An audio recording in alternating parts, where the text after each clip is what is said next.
पांडुरंगा करू प्रथम नमन, दुसरे चरण संताचिया, त्यांचे कृपादाने कथेचा विस्तारू, बाबाजी सद्गुरु दास तुका, जयांचे केलिया स्मरण, होय सकळ विद्येचे अधिकरण, तेची वंदो श्रीचरण श्रीगुरूंचे, ते नमस्कार आता काय माझी वाणी मानिल संताशी, रंजवू चित्तासी आपुलिया, माझी वाणी तुझेवर निघून नाम, ऐसे देई प्रेम काही कळा। ओम नमो ज्ञानेश्वरा, ओम नमो ज्ञानेश्वरा, ओम नमो ज्ञानेश्वरा, ओम नमो ज्ञानेश्वरा, ओम नमो ज्ञानेश्वरा, ओम नमो ज्ञानेश्वरा, ओम नमो ज्ञानेश्वरा, ओम नमो ज्ञानेश्वरा, ओम नमो ज्ञानेश्वरा, करुणा करा दया, ओम नमो ज्ञानेश्वरा, करुणा करा दया, ओम नमो ज्ञानेश्वरा, करुणा करा दया, ओम नमो ज्ञानेश्वरा, करुणा करा दया, अनुग्रह पावन झालो चराचरी, पावन झालो चराचरी, पावन झालो चराचरी, तुमचा अनुग्रह लाभलो, पावन झालो चराचरी, पावन झालो चराचरी, पावन झालो चराचरी, ओम नमो ज्ञानेश्वरा, करुणा करा दयाळा, तुमचा अनुग्रह लाभलो, पावन झालो चराचरी, ओम नमो ज्ञानेश्वरा, करुणा करा दयाळा, तुमचा अनुग्रह लाभलो, पावन झालो चराचरी, झालो चराचरी। ओम नमो ज्ञानेश्वरा, करुणा करा दयाळा, तुमचा अनुग्रह लादलो, पावन झालो चराचरी।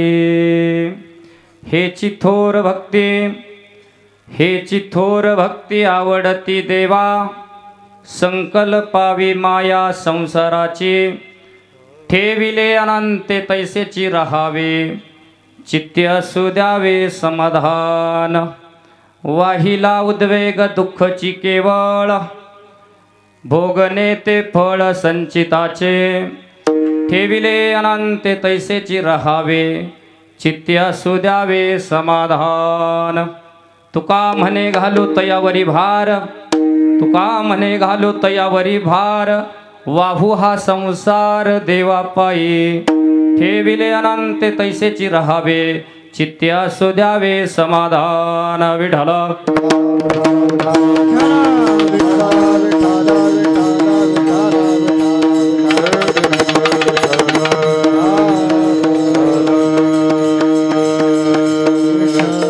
प्रस्तुत प्राप्तस्थळी कीर्तन सेवेकरता निवडलेला अभंग, महाराष्ट्र भूषण, महाराष्ट्राच्या वारकरी संप्रदायाचं दैवत, महाराष्ट्राच्या वारकरी संप्रदायाचा कळस, महाराष्ट्राच्या मातीमध्ये गाथा नावाचा 5वा वेद प्रत्येकाच्या हृदय अंतकरणापर्यंत ज्यांनी पोहोचवला असे शेतकऱ्यांचे वैभवशाली संत जगद्वंदनीय जगद्गुरु तुकाराम महाराज, ज्यांच्या वैकुंठ गमनाला 375 वर्ष पूर्ण झाले, अशा थोर संतांच्या मुखातून प्रकटलेला आणि चाललेल्या अखंड नामयज्ञ सोहळ्याच्या भक्ती पंढरीच्या दुसऱ्या दिवशी श्री क्षेत्र डिकसळ या ठिकाणी संपन्न होणाऱ्या या नामयज्ञ सोहळ्यामध्ये घेतलेला आहे। विठ्ठल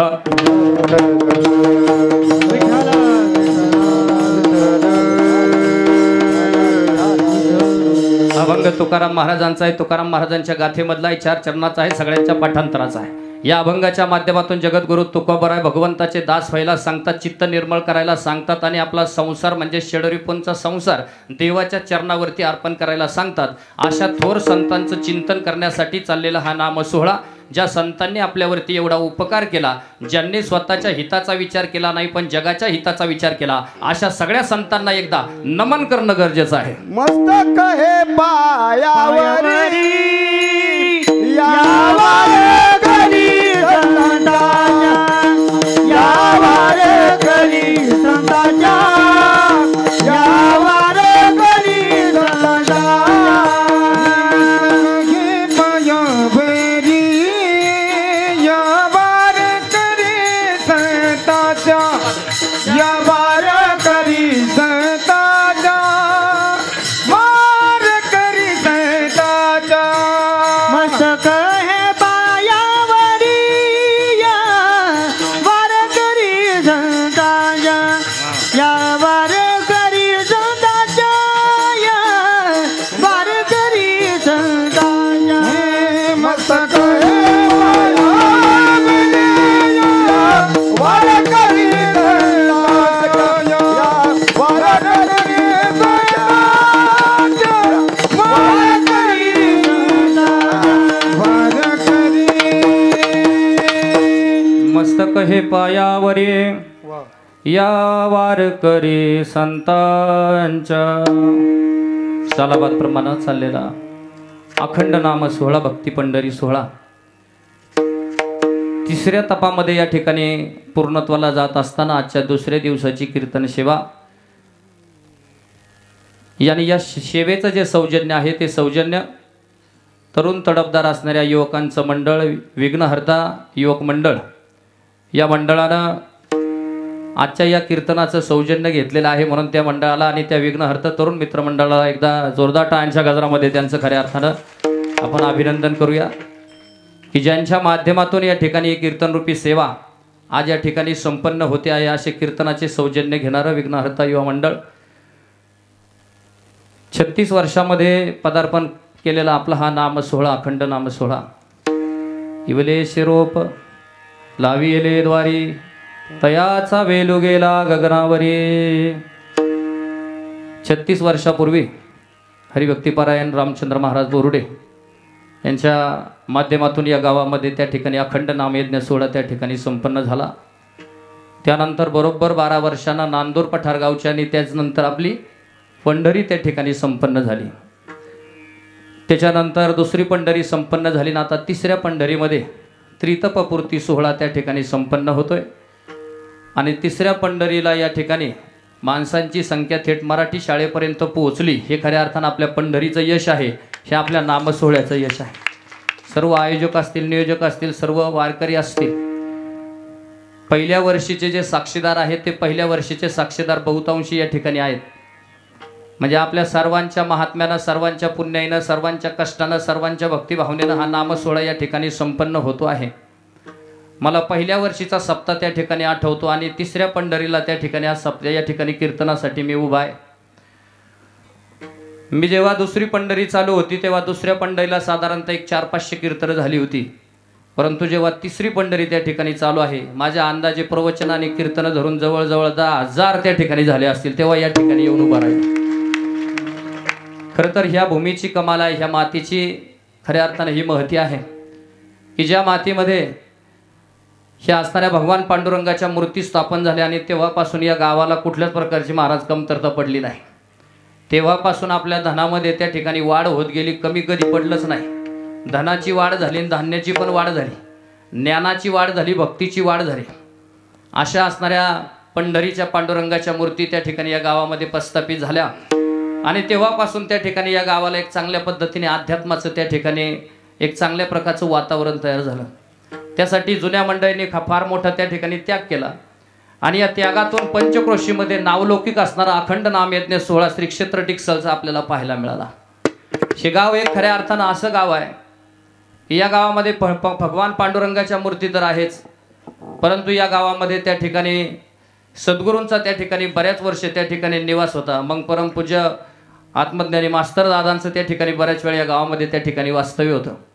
वडगाव आमलीचे गणपत बाबांचे असणारे शिष्य मास्तर दादा आणि त्यांचे असणारे शिष्य सद्गुरू बाजीराव दादा त्यांचं या ठिकाणी वास्तव्य आहे. अशी असणारी पुण्यभूमी म्हणजे डिकसळ गाव आहे.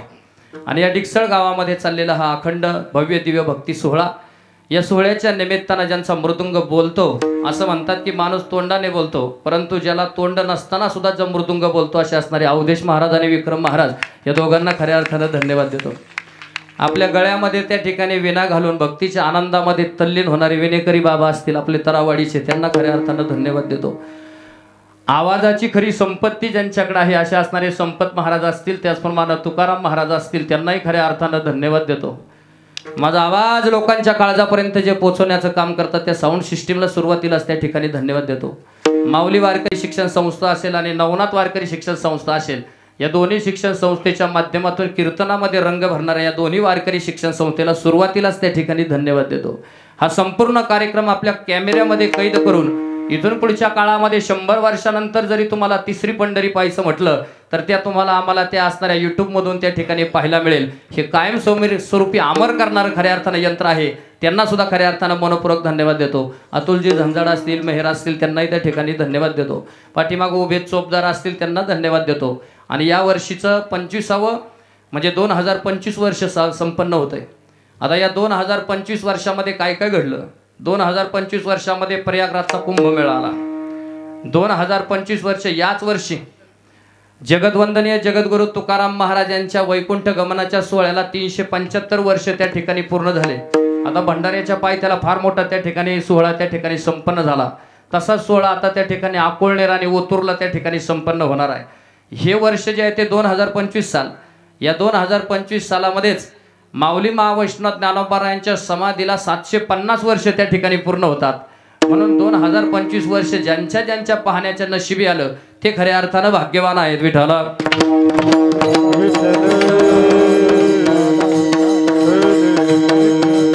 सगळे आयोजक, सर्व संयोजक, सर्व असणारे नियोजक, कार्यक्रमाचं आयोजन नियोजन खास आहे.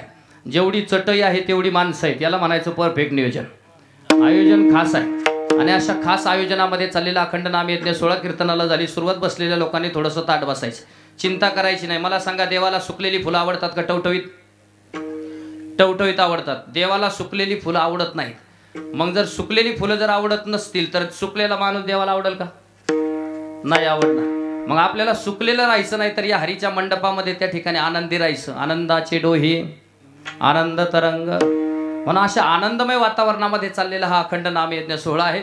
आणि त्या माध्यमातून तुकोबारायांचा अभंग यासाठी घेतला की तुकोबारायांचं वैकुंठ गमनाचं वर्ष आहे. विठाला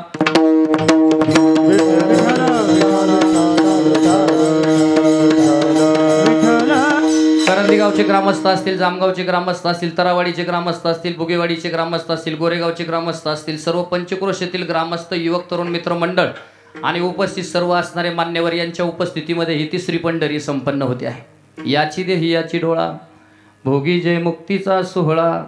याच जन्मामध्ये तुम्हाला आम्हाला हा आनंद प्राप्त होणार आहे. तो दुसरा आनंद तुम्हाला आम्हाला स्वर्ग लोकामध्ये नाही, मृत्यू लोकांमध्ये हा आनंद प्राप्त करण्यासाठी मनुष्याचा जन्म आहे. प्राण्यांना तो आनंद साजरा करता येऊ शकत नाही, कारण तो माणसाला त्या ठिकाणी दिलेला आहे. म्हणून मनुष्य रूपामध्ये आल्यानंतर या भगवत भक्तीचा आनंद प्राप्त करण्यासाठी खऱ्या अर्थानं हा आनंद सोहळा लुटण्यासाठी आपण या कीर्तनाच्या आणि या धर्ममंडपामध्ये आणि या हरीच्या दरबारामध्ये आलं पाहिजे. आपण ज्या मंडपामध्ये बसलेलो आहे त्या मंडपाला मंडप म्हणू नये, तो हरीचा दरबार आहे. आणि एक सांगू का, जो कोणी या हरीच्या दरबारामध्ये येतो भगवंताच्या कृपेनं त्याची ओंझळ कधीच रिकामी जात नाही, असा या दरबाराचा महिमा आहे. म्हणून जेवढं शक्य होईल ना तेवढं या हरीच्या मंडपामध्ये, या धर्ममंडपामध्ये बसण्याचा प्रयत्न करा. हे बघा, कीर्तन संपल्यानंतर तुम्ही माझ्या पाया नाही पडलं तरी चालत. ऐकता ना तुम्ही? कीर्तन संपल्यानंतर तुम्ही माझ्या पाया नाही पडलं तरी चालत.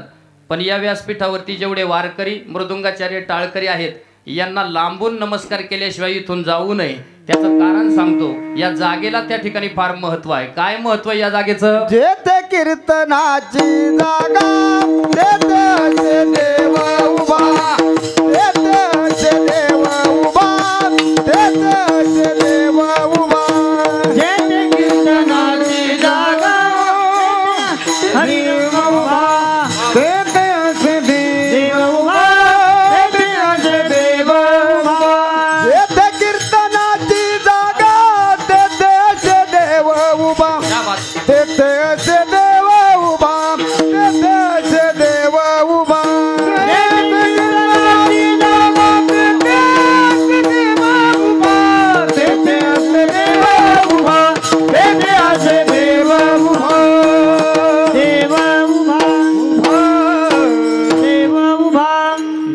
कीर्तनाची जागा तेथे असे देव उभा. या जागेवरती मृदुंग वाजतो आणि मृदुंगाचा नाद जो आहे ना तो नाद अनाहत नाद आहे. अनाहत गर्जती ध्वनी तीर्थ त्रिवेणी तुटला कडका. भडक्यातून पुढे घुसावे गुरुला पुसावे अनुभव फडका. म्हणजे तो अनाहत नाद जो आहे तो मृदुंगातून निघतो. म्हणून कीर्तनामध्ये मृदुंग का बऱ्याच लोक म्हणतील बा दुसरं एखादा डप नसतं, डप वाज किंवा ढोल असतं तर जमलं नसतं का. कीर्तनामध्ये मृदुंग यासाठी आहे की हरिनामाची भगवंताची भक्ती करता करता माणूस त्या अवस्थेला पोहोचला की त्याला मृदुंगासारखा नाद त्याच्या अंतकरणामध्ये ऐकू येतो. कीर्तनामध्ये टाळका तर भगवंताच्या भक्तीच्या अवस्थेला माणूस पोहोचला की त्याला त्या टाळासारखा आनंद त्याच्या अंतकरणामध्ये ऐकू येतो. म्हणून कीर्तनामध्ये त्या ठिकाणी टाळ आणि कीर्तनामध्ये गायन भजन का तर नामचिंतन करता करता भगवंताच्या भक्तीमध्ये माणूस आत्मतल्लीन झाला की त्याला त्या भजनाची गोडी निर्माण होते आणि त्याला ती तंद्री लागते. अशा वेळी माणूस ध्यानाच्या अवस्थेमध्ये जातो.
महाराज म्हणतात असं ब्रह्मरसाचं जर सेवन केलं तर त्याच्या असणाऱ्या सर्व दुःखांचा नायनाट होतो. आणि दुःखांचा दोषांचा नायनाट करण्यासाठी खऱ्या अर्थानं ही भक्ती पंढरी आहे. काय महत्व आहे भक्ती पंढरीचं. 12 वर्षाचं एक तप होतं आणि तप एकदा पूर्ण झालं की तपाचे सामर्थ्य तपिनला मोप चिरंजीव कल्प वैकुंठी नांदे. तपाचं सामर्थ्य इतकं मोठं आहे की ज्यानं तप केलं त्याच्या पाठीमागं सिद्धी प्राप्त होते. आणि सिद्धी प्राप्त झाली का प्रसिद्धी करण्याची गरज राहत नाही, एवढं तप आहे. मग माणसानं खऱ्या अर्थानं त्या असणाऱ्या तपाचं सामर्थ्य ओळखलं पाहिजे. समजा एखाद्या महिलेनं लगातार जर 12-20 वर्ष मिसरी लावली तर त्याची एक तप पूर्ण झालं आणि एक पूर्ण झालं की 13व्या वर्षी तिला मिसरी लावायला पुन्हा दात शिल्लक राहत नाही. ही सिद्धीची ताकद आहे. मग सांगायचं तात्पर्य एवढंच आहे की तपाचं सामर्थ्य मोठं आहे. आणि म्हणून असं तप आपलं आता 36 वर्ष पूर्ण झाले ना मग आपलं सुद्धा तप घडलं. कशाचं तप आहे ते श्रवण आहे. श्रवण भक्ती म्हणजे हे 3 तप तुमचे पूर्ण झाले. जसं नामसोहळ्याचं झालं तसं ज्यांनी ज्यांनी हे ती 36 वर्ष ही कीर्तन ऐकली किंवा ज्यांनी ज्यांनी ते 36 वर्ष हा नामसोहळा पाहिला त्यांची सुद्धा 3 तप त्या ठिकाणी पूर्णत्वाला गेली. म्हणून भक्ती पंढरीमध्ये त्या ठिकाणी या तपाचं सामर्थ्य मोठं आहे. अजून महत्त्वाचं असं आहे की तुम्ही त्या ठिकाणी कीर्तनाचं आणि आपल्या या नामसोहळ्याचं पॉम्पलेट जर वाचलं तर त्याच्यामध्ये लिहिलेलं आहे परमपूज्य गुरुवर्य कोंडाजी बाबा डेरे यांच्या असणाऱ्या कृपेनं त्या ठिकाणी हा नामसोहळा त्या ठिकाणी संपन्न होतो. परमपूज्य गुरुवर्य कोंडाजी बाबा डेरे हे जुन्नर तालुक्यामध्ये पारुंडे गावचे होते. असं म्हणतात की त्यांच्याबरोबर त्या ठिकाणी वारीला एक श्वान त्या ठिकाणी कुत्रा सातत्यानं वारीला त्या ठिकाणी जायचा. आणि वारीमध्ये जात असताना जेव्हा जेव्हा मध्ये एकादशी यायची एकादशी त्या एकादशीच्या दिवशी तो कुत्रा काही खात नव्हता. असे प्रति तुकाराम म्हणून ज्यांचा उल्लेख केला जातो असे कोंडाजी बाबा डेरे यांच्या कृपा आशीर्वाद आणि त्याचप्रमाणे यांची सर्वांची प्रेरणा या प्रेरणेतून त्या ठिकाणी हा नामसोहळा त्या ठिकाणी संपन्न झाला आणि तो संपन्न त्या ठिकाणी होत आहे. असे परमपूज्य असणारे कोंडाजी बाबा डेरे. अजून दुसरं महत्व आपल्या या पंढरीचं आहे काय की उद्या त्या ठिकाणी आज पंचमी आहे उद्या षष्ठी आहे आणि षष्ठीला त्या ठिकाणी पैठणमध्ये काय आहे नाथांचा त्या ठिकाणी नाथषष्ठी म्हणजे नाथांनी जलसमाधी घेतली आणि या नाथांनी जलसमाधी घेतली तो दिवस म्हणजे त्या ठिकाणी षष्ठी म्हणून संपन्न होतो. अशा असणाऱ्या नाथ षष्टीच्या पावन मुहूर्तावरती आपला अखंड नामयज्ञ सोहळा 36 वर्षापूर्वी त्या ठिकाणी सुरू झाला आणि तो आज दागायत निरंतर त्या ठिकाणी चालू आहे. म्हणजे तिथीला महत्व आहे, तिथीला महत्व आहे, तपाला महत्व आहे, पंढरीला महत्व आहे. आणि अशा पंढरीच्या या असणाऱ्या पावन पर्वावरती आणि या भक्तीच्या सोहळ्यामध्ये तुम्ही आम्ही सगळेजण याची देही याची डोळा हा आनंद आपल्या अंतःकरणामध्ये सामावून घेण्यासाठी या ठिकाणी उपस्थित आहात. विठाला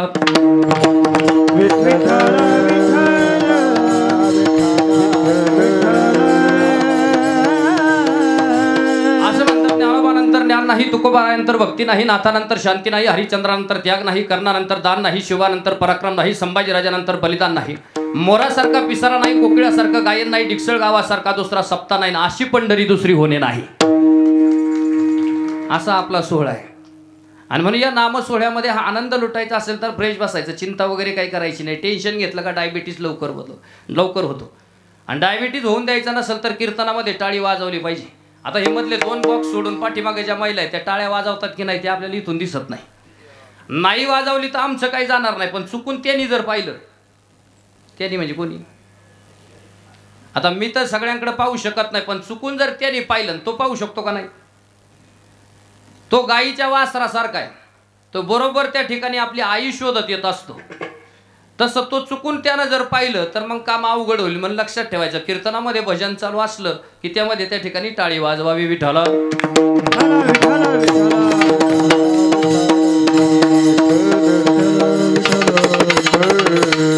नाही वाजवली तर आमचं काही जाणार नाही, पण हा डावा हात आहे आणि हा उजवा हात आहे. कधी कधी परमात्मा असं करतो की अरे याला हाताने पाय देऊन सुद्धा हा पंढरपूरला येत नाही, हाताने पाय देऊन सुद्धा हा टाळी वाजवत नाही. मग कधी कधी परमात्मा असं करतो की हा डावा हात आहे हा उजवा हात आहे, हा उजवा हात या डाव्या हाताला तो भेटूनच देत नाही, त्याला पॅरालिसिस म्हणतात. आणि मग त्याच्यानंतर तुम्ही किती जरी प्रयत्न केला बा याला याने भेटलं पाहिजे तर ते भेटू शकत नाही. मग महाराज म्हणतात परमात्मानं जर एवढं चांगलं दिलंय तर नाम संकीर्तनामध्ये ती टाळी त्या ठिकाणी वाजली पाहिजे. दिले इंद्रिय हात पाय कान डोळे मुख बोलाया वचन घेणे तू जोडीसी नारायण नाचे जीव पण बवरो. इंद्रिय हात पाय कान डोळे मुख बोलाया वचन घेणे तू जोडीसी नारायण नाचे जीव पण बवरो. टाळी वाजवावी गुढी उभारावी, टाळी वाजवावी गुढी उभारावी, टाळी वाजवावी गुढी उभारावी, टाळी वाजवावी गुढी उभारावी, टाळी वाजवावी गुढी उभारा, टाळी वाजवावी गुढी उभारा, टाळी वाजवावी गुढी उभारावी, टाळी वाजवावी गुढी उभारावी. वाटही चालावी पंढरीची, वाटही चालावी पंढरीची, वाटही चालावी पंढरीची, टाळी वाजवावी गुढी उभारावी, टाळी वाजवावी गुढी उभारावी, वाजवावी गुढी उभारावी, टाळी वाजवावी टाळी वाजवावी, टाळी वाजवा, टाळी वाजवा, टाळी वाजवा, टाळी वाजवावी गुढी उभारावी, वाटही चालावी पंढरीचे. कीर्तन मराठीत आहे का इंग्लिश आहे? मराठी भाषेमध्ये. जनाबाईनं देवाला दिलेल्या शिव्या मराठीत होत्या का इंग्रजीत होत्या? अरे अरे विठ्या मूळ मायेच्या. जनाबाईनं देवाला दिलेल्या शिव्या ह्या मराठी भाषेमध्ये होत्या. तुकाराम महाराजांचा अभंग गाथा मराठी भाषेत आहे. जगदवंदनीय त्या जगदवंदनीय नाथ महाराजांचा त्या ठिकाणी भागवत जे आहे ते भागवत मराठी भाषेमध्ये. या महाराष्ट्राच्या मातीमध्ये पहिली त्या ठिकाणी राजमुद्रा ज्यांनी कोरली ते छत्रपती शिवाजी महाराजांची राजमुद्रा कोणत्या भाषेत? मराठी भाषेत. प्रतिपचंद्रलेख हेव वर्धिष्णू विश्ववंदिता शहा सुनो शिवशशा मुद्रा भद्राय राजते. छत्रपती शिवाजी महाराजांनी सुद्धा मराठी भाषेचा गौरव केला. पण चाललेलं कीर्तन जे ते मराठी भाषेमध्ये, कारण मराठी भाषा कळायला सोपी. कीर्तनाचे नियम आहे महाराज. कीर्तनामध्ये पहिलं जे आहे ना, कीर्तनामध्ये समोर त्या ठिकाणी वर्तमान भविष्यकाळ बसलं पाहिजे. कीर्तनाच्या पाठीमागं भविष्यकाळाच्या पाठीमागं वर्तमान काळ बसला पाहिजे आणि शेवटला पाठीमागं भूतकाळ बसला पाहिजे. आला तर आला आणि गेला तर गेला. पण पुढं जे आहे ते पुढं मात्र त्या ठिकाणी वर्तमान काळ आणि भविष्यकाळ पुढं असले पाहिजेत. मग शाळेतली पोरं हे आपलं भविष्य, मग ते पुढे आहेत. आता ते सगळे गेलेत पाठीमागं, म्हणजे भविष्य गेले अंधारात आणि भूतकाळ आलाय सगळा पुढं. मग भविष्य पुढं पाहिजे, उजाडात पाहिजे. आता त्याच्यात त्यांचा दोष नाही. शाळा तपासायला अधिकारी आले आणि म्हटले, एका पोराला, हुशार पोराला उठवलं आणि म्हटले, सांग 6 पंचे किती होतात? ते पोरगं म्हणलं 30. किती होतात? ते म्हणलं 35. 6 पंचे 35 होतात. तेव्हा त्या अधिकाऱ्यांनी डोक्याला हात लावला आणि म्हटले, वर्गातलं सगळ्यात हुशार पोरग जे ते सगळ्यात हुशार पोरग 6 पंचे 35 म्हणते. तेव्हा त्या ठिकाणी त्या अधिकाऱ्यांनी त्या पोराला मुख्याध्यापकांकडे दिलं आणि मुख्याध्यापकांकडे नेल्यानंतर म्हटले, वर्गातलं सगळ्यात हुशार पोरग जे आहे ना ते सगळ्यात हुशार पोरग 6 पंचे 35 म्हणते. तेव्हा ते मुख्याध्यापक म्हणले, त्याला काही म्हणू नका, तेवढंच पोरग 35 पर्यंत तरी गेले, बाकीचे तर 15-16च म्हणतात अजून. त्याला कारण असं आहे की 16, 18, 19, 20 साली कोरोनाची लाट आली. तुम्ही आम्ही सगळ्यांनी पाहिली. त्या कोरोनाच्या लाटेमध्ये पहिलीचं पोरग 3रीला गेलं, 3रीचं 5वीला गेलं, 5वीचं 7वीला गेलं, 7वीचं 9वीला गेलं, 9वीचं माय का 11वीला आलं. मी त्याला विचारलं, व्हॉट इज युअर नेम? ते म्हणलं, आपला काही नियम नाही, आपला काही भरोसा नाही. अशी परिस्थिती निर्माण झाली. बरं, आता त्यांची बुडालेली शाळा आता परत आपण करू शकत नाही, पण त्यांचा बुडालेला संस्कार जर पुन्हा उजळवायचा असेल तर त्याला कीर्तनासारखा दुसरा राजमार्ग नाही. म्हणून त्यांना या मार्गामध्ये त्या ठिकाणी आणलं पाहिजे. आणि लहान आली पोरं हुशार असतात महाराज. एकदा कीर्तनाला चाललो असताना समोरून त्या ठिकाणी एक म्हैस आणि त्या ठिकाणी म्हशीचं पाळडू आलं आणि त्याच्या पाठीमागे एक लहान पोरगं होतं. त्याला विचारलं, अरे म्हैस आणि पाळडू कोणाचं आहे? ते म्हणलं, म्हैस कोणाची हे मला माहिती नाही, पण पाळडू कोणाचं हे मला माहिती. म्हणलं, कोणाचं? ते म्हणलं, म्हशीचं. लहान आल्या पोरांचं काम अवघड आहे. सांगायचं तात्पर्य एवढंच की त्यांना पुढं आणून बसवलं पाहिजे. त्यांना मोबाईलमध्ये गुंतवण्यापेक्षा त्यांना हरिनामाच्या संगतीमध्ये आणलं तर निश्चितपणानं त्यांच्या जीवनाचं कल्याण होईल. विठाला विठ्ठल विठ्ठल विठ्ठल.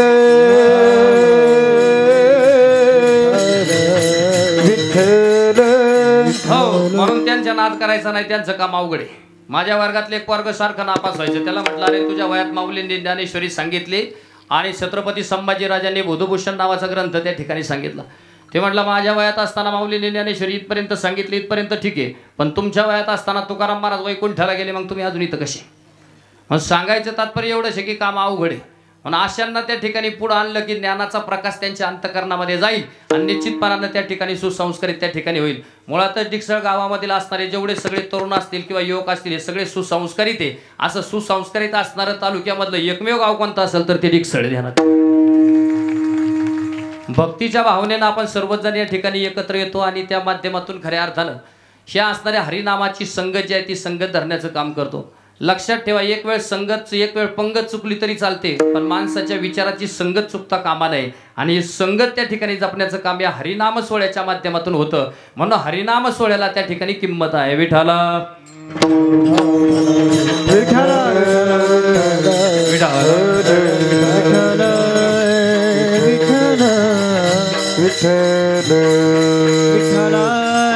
तुकाराम महाराज म्हणतात की माणसानं थोडी जरी भक्ती केली तरी त्या भक्तीचं उत्तर भगवंताला द्यावं लागतं. तुकाराम महाराज भक्तीची अपेक्षा करतात हनुमंतरायाकडून. म्हणतात की देवा, मला जर भक्ती जर कुणासारखी करावी असं वाटत असेल ना तर मला हनुमंतरायाला जशी भक्तीच्या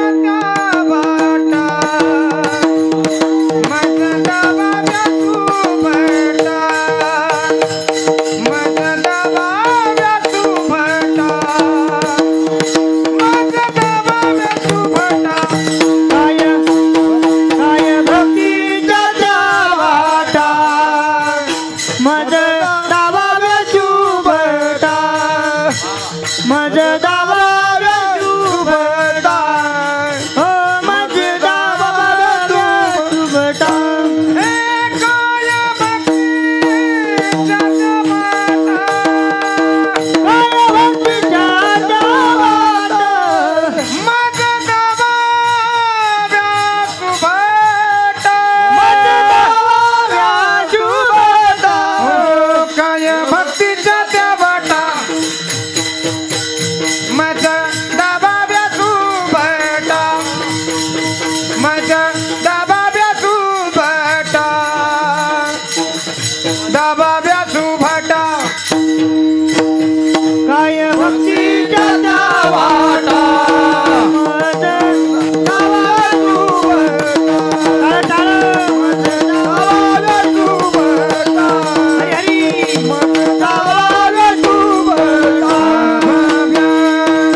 तुकाराम महाराज हनुमंतरायाकडे याचना करतात की त्यांनी जशी भक्ती केली ना तशी भक्ती मला मिळाली पाहिजे, आणि अशी भक्ती जर मला मिळाली तर त्या ठिकाणी माझ्या जीवनाचं त्या ठिकाणी कल्याण होईल. म्हणून असे संत जे आहेत ते संत त्या ठिकाणी हनुमंतरायाकडे भक्ती मागतात. म्हणून भक्तीचं अधिष्ठान मोठं आहे.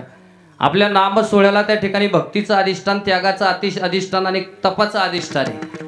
आणि ह्या अधिष्ठानामुळे हा नाम सोहळा उत्तरोत्तर त्या ठिकाणी वाढत चालला. कुठेतरी दैवी अधिष्ठान असल्याशिवाय ते कार्य जे ते कार्य टिकत नाही. म्हणून कुठेतरी मोठं त्या ठिकाणी भक्तीचं अधिष्ठान आणि दैवी अधिष्ठान या नाम सोहळ्याला आहे. म्हणून अशा नामाच्या सोहळ्यामध्ये तुम्ही आम्ही सर्वजण त्या ठिकाणी भगवंताची भक्ती करण्यासाठी परमात्मानं तुम्हाला आम्हाला या कलियुगामध्ये जन्म दिला. दिवे दिला देह भजना गोमठा तोया झाला फाटा बाधी गेला, तोया झाला फाटा बाधी गेला, तोया झाला फाटा बाधी गेला, झाला फाटा बाधी गेला. देवी दिला देह भजन गोमठा, देवी दिला देह भजन गोमठा, तोया झाला फाटा बाधी गेला, तोया झाला फाटा बाधी गेला. देवी दिला देह भजन गोमठा, देवी दिला देह भजन गोमठा, तोया झाला फाटा बाधी गेला, तोया झाला फाटा बाधी गेला, बाधी गेला. देवे दिला देह भजना गोमठा तोया झाला फाटा बाधिकेचा. मग परमार्थाची भक्ती केली ना तर माणसाला धनाची प्राप्ती होती. ज्याला ज्याला श्रीमंत व्हायचं ना त्याला उपाय सांगतो. त्यांनी परमार्थाची भक्ती केली की त्याला धन प्राप्त होतं. कोणतं धन? पैशाच्या रूपानं मिळालेल्या धनाला संपत्ती म्हणतात. पैशाच्या रूपानं मिळालेल्या धनाला संपत्ती म्हणतात, आणि हरिनामाच्या रूपानं मिळालेल्या धनाला परमार्थ नावाचं धन म्हणतात. पैशाच्या रूपानं मिळालेल्या संपत्ती माणसाला ताईट करते, आणि परमार्थाच्या रूपानं मिळालेली संपत्ती माणसाला नम्र करते. मग माणसाला नम्र जर व्हायचं असेल तर कोणत्या धनाची गरज आहे? परमार्थ महाधन जोडी देवाचे चरण. देवाचं चरण जोडायचं असेल आणि मोक्षापर्यंत जायचं असेल तर परमार्थाचं धन आहे. आणि जर तुम्हाला आम्हाला फक्त व्यवहारच जर करायचा असेल तर व्यवहारासाठी त्या ठिकाणी महाराज म्हणतात की व्यावहारिक धन आहे, परंतु व्यावहारिक धन तिथपर्यंत येणार नाही. तिथपर्यंत येणारं फक्त एकमेव धन कोणतं असेल तर ते परमार्थ महाधन जोडी देवाचे चरण. देवाचं चरण जर जोडणारं धन कोणतं असेल तर ते परमार्थाचं आहे. मग अशा परमार्थाच्या धनासाठी संतांनी याचसाठी सांडोनिया जातो घरा, सेवा वयावनांतरा. तुकोबारांनी याच्यासाठी सर्वस्व त्याग केलं, सर्वस्व सोडून गेले आणि परमार्थ धनाची त्या ठिकाणी प्राप्ती केली. अजून एक गोष्टीने धन प्राप्त होतं. पाण्यानं भरलेला त्या ठिकाणी एक मोठा हंडा तुमच्या डोक्यावरती आहे, आणि पाण्यानं भरलेला हंडा डोक्यावरती आहे, त्याला तुम्ही दोन्ही हात लावलेत. तुम्हाला घराच्या दरवाजातून आत जायचंय, परंतु तो हंडा एवढा जड आहे की तो तुम्ही त्या ठिकाणी दोन्ही हात लावल्याशिवाय तसा मोकळा सोडू शकत नाही. घराचा दरवाजा बंद आहे आणि तुम्हाला तो दरवाजा उघडायचा आहे. कशाने उघडणार? काही महिला लाथ दरवाजा उघडीतात, आणि दरवाजाला लात मारली का दोन देवांचा अपमान होतो. कारण दरवाजाची चौकट जेव्हा आपण बसवतो तेव्हा त्या चौकटीच्या मध्यभागावरती भगवान गणेश विराजमान असतो, आणि दरवाजा आपण ज्या ठिकाणी बंद करतो त्या ठिकाणी दरवाजावरती काळभैरवनाथ असतो. तो नेहमी दरवाजाचं रक्षण करतो. काळभैरवनाथ हा भगवान महादेवाचा रुद्र अवतार आहे.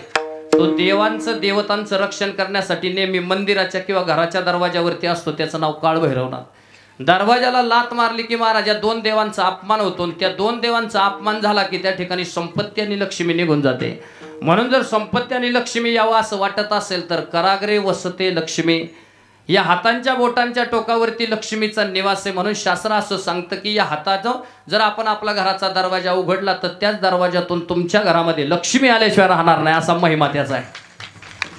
आता हे शास्त्र त्या ठिकाणी पुरातन शास्त्र आहे, परंतु कलियुगाच्या काळामध्ये आपण त्याला विसर पडला, आणि त्याचा विसर पडला की त्या ठिकाणी दुःख येत असतं. म्हणून ते दुःख येऊ नये म्हणून खऱ्या अर्थानं तुम्हाला आम्हाला जुनं शास्त्र अत्यंत प्रगत आहे त्या मार्गाने जावं लागेल.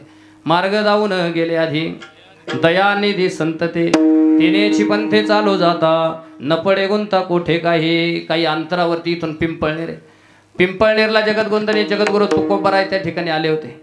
तुकोबाराय त्या ठिकाणी आले. तुकोबारायनं त्या ठिकाणी निळोबारायांच्या डोक्यावरती हात ठेवला. महाराज हात ठेवल्यानंतर त्यांना साक्षात्कार झाला, अनुग्रह त्या ठिकाणी प्राप्त झाला, आणि अनुग्रह प्राप्त झाल्यानंतर ते असणारे तुकोबाराय वैकुंठाला जात असताना तुकाराम महाराजांच्या पायाला छोटीशी असणारी माती त्या ठिकाणी चिकटून वैकुंठाला गेली.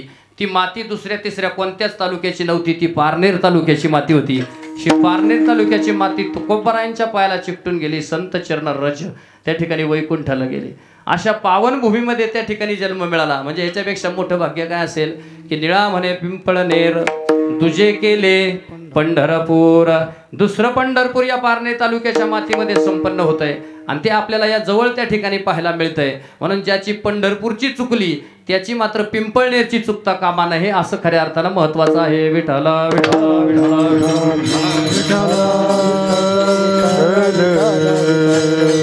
विठ्ठल विठ्ठल. मग भक्ती कुणाची करावी? भक्ती करावी पहिली माये पित्यांची. माय बाप केवळ काशी. ती नाही जमली तर ज्याच्यासाठी आहुती द्यावी लागते ती देशाची करावी. ती नाही जमली तर त्या ठिकाणी सामाजिक भक्ती करावी. ते नाही जमलं तर पंढरीच्या पांडुरंगाची करावी. कारण या पांडुरंगाच्या दारापासून चंद्रभागा नावाची नदी वाहते. या नदीचा आकार चंद्रासारखा आहे आणि चंद्र महादेवाच्या डोक्यावरती आहे. चंद्र महादेवाच्या डोक्यावरती आहे. असं म्हणतात रात्रीचं 12 वाजता आणि दुपारी 12 वाजता जगातली सगळी तीर्थ अदृश्य रूपानं ज्या नदीमध्ये स्नानाला येतात अशी जगाच्या पाठीवरती फक्त एकच नदी, त्या नदीचं नाव चंद्रभागा आहे. अशा चंद्रभागेचं स्नान तुकोबाराय मागतात. चंद्रभागे स्नान हे तुका मागे हेचे दान. म्हणून त्या नदीचं दर्शन घ्यावं. ते नाही घेतलं तर पंढरपूरचं घ्यावं. ते नाही घेतलं तर माऊलींच्या आळंदीचं घ्यावं. आणि काहीच नाही जमलं तर ठाईचं बैसोनी करा एक चित्त आवडी अनंत आळवावा. महाराज म्हणले हा सगळ्यात सोपा मार्ग आहे. त्या मार्गाने तुम्हाला आम्हाला जायचे.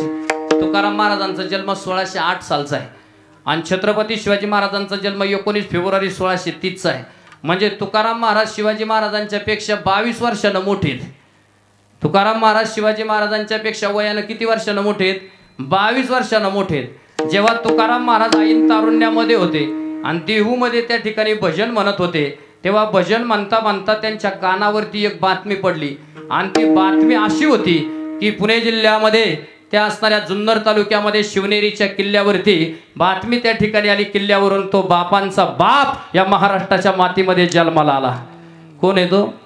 हिंदवी स्वराज्याचे संस्थापक छत्रपती शिवाजी महाराज राजमाता जिजाऊंचे सुपुत्र त्या असणाऱ्या शिवनेरीच्या किल्ल्यावरती त्या ठिकाणी जन्माला आले. अशी पुण्य जिजाऊची होती. तो बापाचा बाप वाघ शिवबा जन्मला. तो बापाचा बाप वाघ शिवबा जन्मला. तो बापाचा बाप राजा शिवबा जन्मला. तो बापाचा बाप राजा शिवबा जन्मला. माझ्या जिजाऊची पुण्याई कशी आली व पळाला. माझ्या जिजाऊची पुण्याई कशी आली व पळाला. तो बापाचा बाप वाघ शिवबा जन्मला. बापाचा बाप वाघ शिवबा जन्मला. माझ्या जिजाऊची पुण्याई कशी आली व पळाला. जिजाऊची पुण्याई आली व पळाला. तो बापाचा बाप वाघ शिवबा जन्मला. तो बापाचा बाप वाघ शिवबा जन्मला.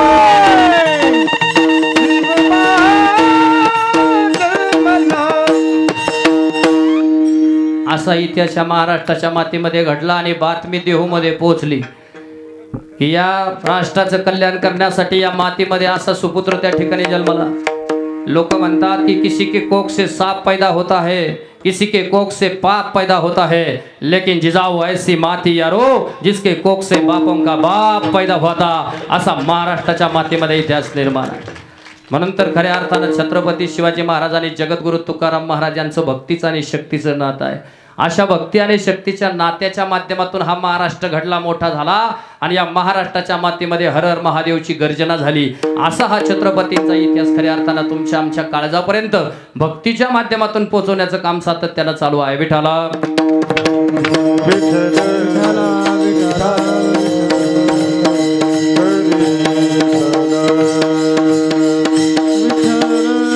ज्याला दोन्ही हात नाही, ज्याला दोन्ही पाय नाही, असा माणूस जर पंढरपूरला जात असेल आणि त्याच्यावरती भगवंत कृपा करत असेल तर त्याचं नाव कुर्मदास महाराज.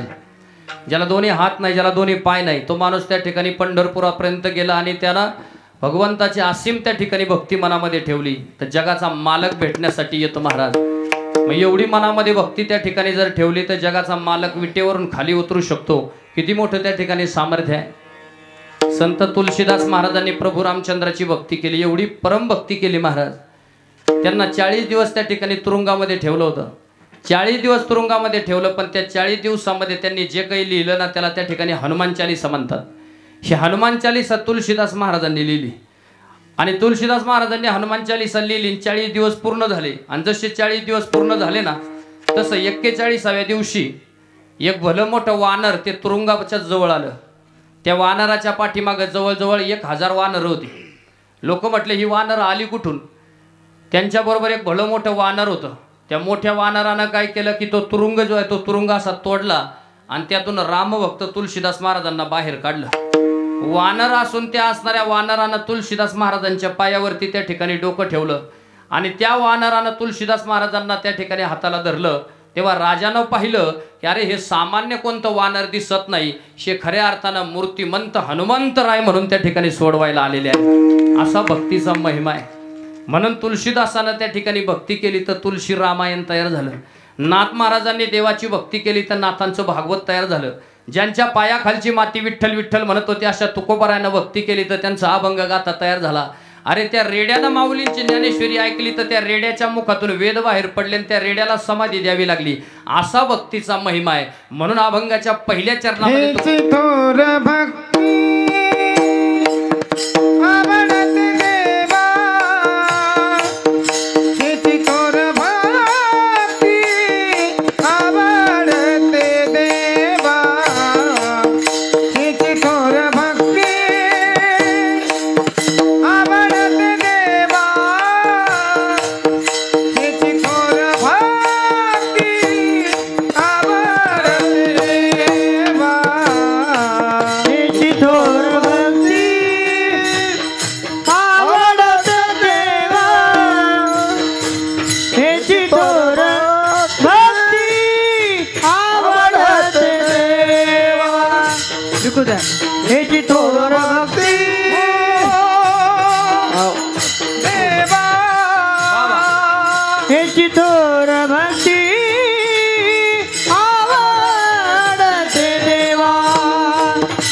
थोर भक्ती काय सुंदर गायन महाराज.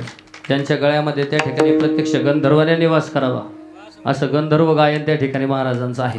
म्हणून खऱ्या अर्थानं महाराजांना जोरदार टाळ्या झाल्या पाहिजे. हेची थोर भक्ती आवडती देवा. संकल्पावी माया संसाराची. संकल्प करणे, एखाद्याची कल्पना करणं, एखाद्याचा संकल्प करणे हा फरक आहे. नवीन वर्ष चालू झाल्यानंतर आपण संकल्प करतो की दररोज सकाळी आता 5लाच उठण, हा झाला संकल्प. तसं संकल्प जो आहे तो सांसारिक माया जी आहे ती अशी संकल्पना जेव्हा आम्ही सोडताल तेव्हाच खऱ्या अर्थानं आपली भक्ती थोर होऊ शकते. थोर म्हणजे कोणती? मोठी नाही. थोर म्हणजे गुणानं मोठी. एखादा माणूस झाडावरती चढला आणि म्हटला सांगा माझ्या इतका उंच कोणी आहे का, तर त्या उंचीला काही महत्व आहे का? नाही. तर म्हणतात की खरी उंची कोणती आहे, तर खरी उंची गुणानं वाढलेली, विचारानं वाढलेली उंची जी आहे ती मोठी आहे. तुकाराम महाराज कीर्तनाला जेव्हा जायचे ना तेव्हा पायी पायी जायचे. की तुकाराम महाराजांचं पहिलंही कीर्तन पायी पायी होतं आणि वैकुंठ गमनाला जेव्हा गेले तेव्हाही तुकाराम महाराज कशात बसून गेले?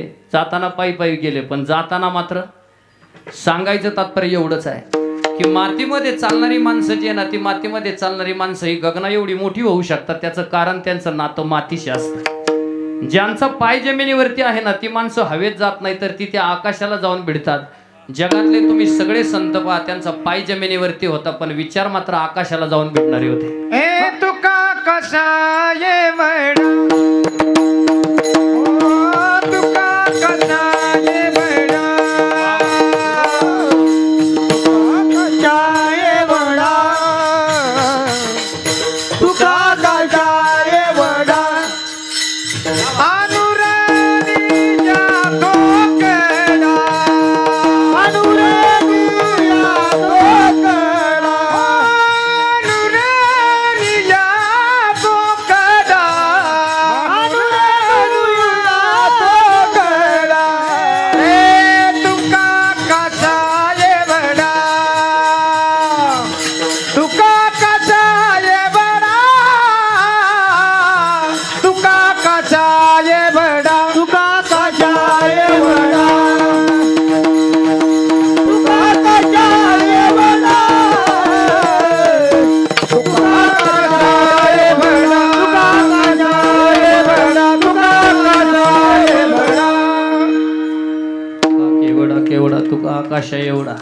आकाशा एवढं ज्यांचं मन होतं असे जगद्गुरु तुकोबाराय होते महाराज. म्हणून अशा संतांचं चिंतन जरी आपण या कीर्तन मंडपामध्ये हरिमंडपामध्ये ऐकलं तरी त्याची पापे अनंत कोडी गेली त्यांची, असं सामर्थ्य या हसणाऱ्या हरिमंडपामध्ये आहे. म्हणून हरिमंडपामध्ये जो कोणी येतो ना निश्चितपणानं परमात्मा त्याच्यावरती कृपा करतो. कृपा करी हरितयावरी. चाललेलं कीर्तन हे वारकरी संप्रदायाचे लक्ष ठेवा. कीर्तनाचे 3 प्रकार आहे: नारदीय कीर्तन, वारकरी कीर्तन, राष्ट्रीय कीर्तन. कीर्तनाचे 3 प्रकार असतात. नारदीय कीर्तनामध्ये संपूर्ण गायन असतं, अभंगाचं निरूपण हे नारद म्हणजे गायनाच्या माध्यमातून असतं. राष्ट्रीय कीर्तन जे असतात ना ती विदर्भ भागामध्ये राष्ट्रसंत तुकडोजी महाराजांच्या त्या भागामध्ये आपल्याला पाहायला मिळतात. ज्या ठिकाणी कीर्तनकार हातामध्ये खंजिरी घेतो त्या खंजिरीच्या माध्यमातून कीर्तन सांगितलं जातं, बाकी सगळे बसलेले असतात, त्या कीर्तनाला राष्ट्रीय कीर्तन म्हणतात. आणि आता तुमच्या समोर जे चालू आहे ना ते वारकरी नियमाचं, वारकरी संप्रदायाचं, वारकरी परंपरेचं चाललेलं कीर्तन, की ज्या कीर्तनामध्ये संतांचा अभंग घेऊन त्या अभंगाचं निरूपण करता करता नकळत तुमच्या काळजातले सगळे दोष बाजूला काढून 7 ते 9 या वेळेमध्ये तुमच्या अंतकरणातले सगळे दोष बाजूला काढून त्याच्यामध्ये हरिभक्ती ठासून भरणं म्हणजे वारकरी कीर्तन हे लक्षात ठेवा. म्हणून वारकरी कीर्तनाची ही व्याख्या आहे. होय होय वारकरी पाहे पाहे रे पंढरी. वारकरी कीर्तनाचा हा नेम आहे आणि या नियमानं जर आम्ही त्या ठिकाणी चाललं तर निश्चितपणानं खऱ्या अर्थानं खरं परमार्थ धन आपल्याला सापडल्याशिवाय राहत नाही. ते सापडण्यासाठी माणूस तप करतो, साधना करतो, हिमालयामध्ये जातो, चिंतन करतो, ध्यान करतो, जप करतो, पण ते सापडत नाही. 12,000 वर्षाची तपश्चर्या करणाऱ्याला ते सापडत नाही, पण त्या या असणाऱ्या हरिमंडपामध्ये कदाचित अवचित ते आपल्याला सापडल्याशिवाय राहत नाही. असा कीर्तनाचा महिमा आहे. म्हणून कीर्तनाचा अंग होय अंग हरिरूप. हरिरूपाची प्राप्ती जर करायची असेल तर तुम्हाला आम्हाला याचं श्रवण करणं गरजेचं आहे. तुकाराम महाराजांनी मुखानं त्याचं चिंतन केलं, श्रवण भक्ती केली, सगळ्या प्रकारची भक्ती त्यांची पूर्णत्वाला गेली. आणि सगळ्या प्रकारची भक्ती पूर्णत्वाला गेली तेव्हा शेवटची अखेरची भक्ती कोणती असेल तर 9व्या भक्तीतली शेवटची भक्ती म्हणजे कीर्तन भक्ती आहे. तुकोबाराय सांगू लागले तेव्हा अनुभव प्राप्त झाला आणि तो अनुभव त्या ठिकाणी जगाला देण्याचं काम केलं. म्हणून अशा अनुभवी असणारे संत जे आहे ते संत या महाराष्ट्राच्या मातीमध्ये जन्माला आले. हे तुमचं आमचं किती भाग्य आहे. मुळातच हा देशच पवित्र आहे महाराज. हे कुळच त्या ठिकाणी पावन आहे. हे पवित्र ते कुळ पावन तो देश,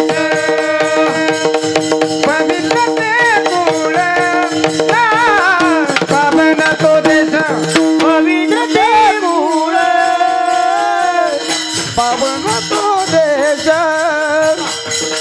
पवित्र ते कुळ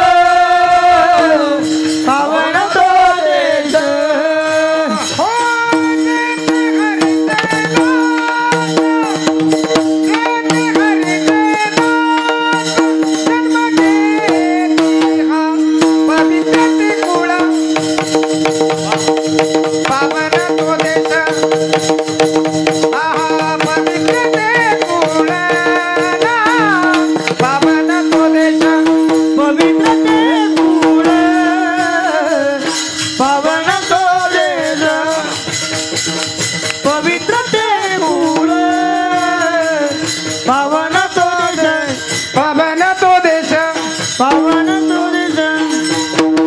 पवित्र ते कुळ पावन तो देश, जेथे हरीचे दास जन्म घेते. म्हणून त्या ठिकाणी गळ्यामध्ये तुळशीची माळ पाहिजे. ते नसलं तर कपाळाला गंध पाहिजे. ते नसलं तर मुखामध्ये हरिनाम असलं पाहिजे. काहीच नसलं तर निदान आपल्याला त्या ठिकाणी नामस्मरण आणि त्याचं चिंतन असलं पाहिजे. कलियुगामध्ये माणसाची दृष्टी बदललेली. आपल्या घरातली लाईट गेली आपण म्हणतो आपली गेली आणि त्यांची कसं काय राहिली. आणि त्यांची जर असली तर आपल्याला टेन्शन येतं. पण त्यांची जर गेली तर आपल्याला बरं वाटतं. बरं झालं अख्ख्या गावाची गेली. ही झाली आपली मानसिकता. म्हणून महाराज म्हणले मानसिकतेमध्ये त्या ठिकाणी सुधारणा झाली पाहिजे. मानसिकता बदलली की माणसाचे विचार शुद्ध होतात. आणि विचार आणि आचाराने माणूस शुद्ध झाला की तो नम्र होतो. परमार्थाची पहिली पायरीच आहे की विचार आणि आचार शुद्ध असले पाहिजे. कपाळाला गंध असला पाहिजे. गळ्यामध्ये तुळशीची माळ असली पाहिजे. हे वारकरी संप्रदायाचे आभूषण आहेत. गुजरात राज्यामध्ये गोपी नावाचं सरोवर आहे. बघा गोपींना एवढी किंमत काय. कृष्णाच्या गोपींना एवढी किंमत का आहे त्याचं एकमेव कारण आहे. कृष्ण परमात्म्याच्या अंतकरणाचा दाह होत होता. तेव्हा तो दाह शांत करण्यासाठी त्या गोपिकांनी गोपी नावाच्या सरोवरातली माती उचलली आणि त्या मातीचा लेप कृष्ण परमात्म्याच्या जिथे दाह होता तिथे लावला. आणि अचानक तो दाह आपोआप त्या ठिकाणी शांत झाला. तेव्हापासून त्या मातीला त्या ठिकाणी गोपीचंदन असं नाव आहे. आणि हे गोपीचंदन भगवंताला आवडतो. आवडे देवासी तो ऐका प्रकार नामाचा उच्चार रात्रंदिन. तुळसी माळा गळा गोपीचंदन, तुळसी माळ गळा गोपीचंदन टिळा, तुळसी माळ गळा गोपीचंदन टिळा, तुळसी माळ गळा गोपीचंदन टिळा, तुळसी माळ गळा गोपीचंदन टिळा, तुळसी माळ गळा गोपीचंदन टिळा. हृदय कळवळा वैष्णवाचा, हृदय कळवळा वैष्णवाचा, तुळशी माळ गळा गोपीचंदन टिळा, तुळशी माळ गळा गोपीचंदन टिळा. असं म्हणतात की टिळ्याच्या जवळ काळ येत नाही. मृदुंगाचा जो नाद असतो ना त्या नादाजवळ काळ येत नाही. म्हणून मृदुंगाचार्याचं आयुष्य जास्त असतं. शास्त्रामध्ये असं सांगितलंय जो नादाच्या जवळ असतो ना त्याचं आयुष्य 120 वर्षाचं असतं. मग नाद अनेक पण अनंत प्रकारचे आहेत. एक हा पहिला नाद आहे 120 वर्ष, दुसरा नाद आहे 100 वर्ष, तिसरा नाद विण्याचा आहे तो 95 वर्ष, आणि तिसरा जो ब्रह्मनाद आहे तो म्हणजे 90 वर्ष. असं असणारे नादाचे प्रकार आहेत. मग या नादाच्या माध्यमातून खऱ्या अर्थानं तुम्हाला आम्हाला छंदच मिळाला पाहिजे. कधी लागेल रे वेड्या तुला गोडी अभंगाची, तो छंद आपल्या मनामध्ये रुजला पाहिजे. ते रुजण्यासाठी खऱ्या अर्थानं हा नाम सोहळा आहे की याच्या माध्यमातून खऱ्या अर्थानं तो छंद आपल्या अंतकरणामध्ये रुजला पाहिजे. एक सांगू का, तुम्ही कीर्तनामध्ये नाही नाचले ना तरी चालतं. ऐकताय ना पाठीमागे, तुम्ही कीर्तनामध्ये नाही नाचले तरी चालतं, पण कीर्तनामध्ये तुमचं मन डोललं पाहिजे. ते देवाला आवडतं. हे मन आपल्या अंतकरणातलं डोललं पाहिजे. मन हा मोगरा अर्पुनीश्वरा पुनरुपी संसारा येणे नाही. संसाराच्या गावाला जर परत यायचं नसेल तर तुमचं आमचं मन जे आहे ते मन त्या ठिकाणी खऱ्या अर्थानं देवाला दिलं पाहिजे. शरीर आणि मन या देशाला आणि या राज्याला ज्याने दिले ना तो एकमेव वीर पुरुष या महाराष्ट्राच्या मातीमध्ये होऊन गेला. तो वीर पुरुष म्हणजे ये संभा मर सकता है लेकिन झुक नाही सकता. ज्याने शरीरही दिलं आणि मनही देऊन टाकलं असं एकमेव म्हणजे सह्याद्रीचा छावा होता महाराज.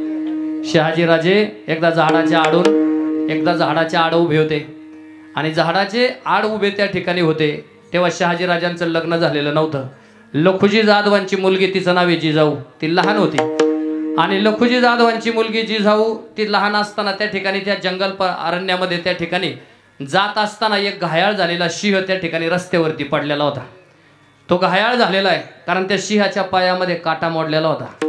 आता बघा, ही लहान असणारी मुलगी त्या ठिकाणी एवढी कर्तृत्वान होती की त्या मुलीनं त्या घायाळ पडलेल्या सिंहाच्या पायातला काटा काढला आणि सिंहाच्या पायातला काटा काढल्यानंतर शहाजीराजांनी झाडाच्या आडून पाहिलं आणि त्यानं विचार केला, अरे जी स्त्री सिंहाच्या पायातला काटा काढू शकते त्या स्त्रीच्या पोटी जन्माला येणारं बालक कसं असेल. आणि ते जन्माला येणारं बालक म्हणजे हिंदवी स्वराज्याचे संस्थापक छत्रपती शिवाजी महाराज, की ज्यांची अशी तलवार चालली की त्या तलवारीचा त्या ठिकाणी नाद पातशाहांनी कधी केला नाही. असे उपकार त्या भवानीनं केले. फार फार भवानीचे उपकार गाजली शिवबाची तलवार, फार भवानीचे उपकार गाजली शिवबाची तलवार. हे फार भवानीचे उपकार गाजली शिवबाची तलवार. भवानीचे उपकार गाजली शिवबाची तलवार. शिवबाची तलवार गाजली शिवबाची तलवार. भवानीची तलवार, भवानीची तलवार, शिवबाची तलवार गाजली शिवबाची तलवार. शिवबाची तलवार गाजली शिवबाची तलवार. भवानीचे उपकार गाजली शिवबाची तलवार, फार भवानीचे उपकार गाजली शिवबाची तलवार. भवानीचे उपकार गाजली शिवबाची तलवार. भवानीचे उपकार गाजली तलवार. शिवबाची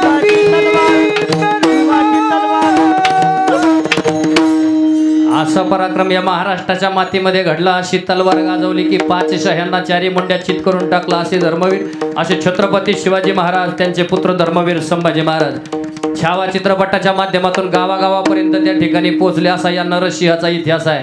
पुणे जिल्ह्याच्या मातीमध्ये तुळापूरच्या संगमावरती तापलेल्या सळ्या त्यांच्या डोळ्यामध्ये घातलेल्या होत्या, पण शेवटच्या क्षणापर्यंत हे धर्मवीर संभाजी महाराज या राज्याची, या देशाची आणि राष्ट्राची भक्ती मनामध्ये ठेवली आणि शेवटच्या क्षणापर्यंत म्हटले, माझ्या देहाला झाले कितीही कष्ट तरी सोडणार नाही धर्म महाराष्ट्र, असं म्हणत महाराष्ट्र त्या ठिकाणी जपला आणि स्वाभिमान मनामध्ये त्या ठिकाणी ठेवला. असा संभाजी महाराजांचा त्या ठिकाणी प्रसंग आहे. म्हणून खऱ्या अर्थानं ते महात्मे जे आहे ते महात्मे मोठे आहे. ते युवकांना त्या ठिकाणी पटलं म्हणून महाराष्ट्राच्या गावागावामध्ये जुन्या काळासारखे जसे पडद्यावरती चित्रपट दाखवले गेले तसा एवढ्या वर्षानंतर तो काळ परत त्या ठिकाणी आला आणि गावागावामध्ये त्या ठिकाणी पुन्हा त्या ठिकाणी छावा उदयाला आला. हा इतिहास पुन्हा एकदा आपल्याला पाहायला मिळाला. विठ्ठला विठ्ठला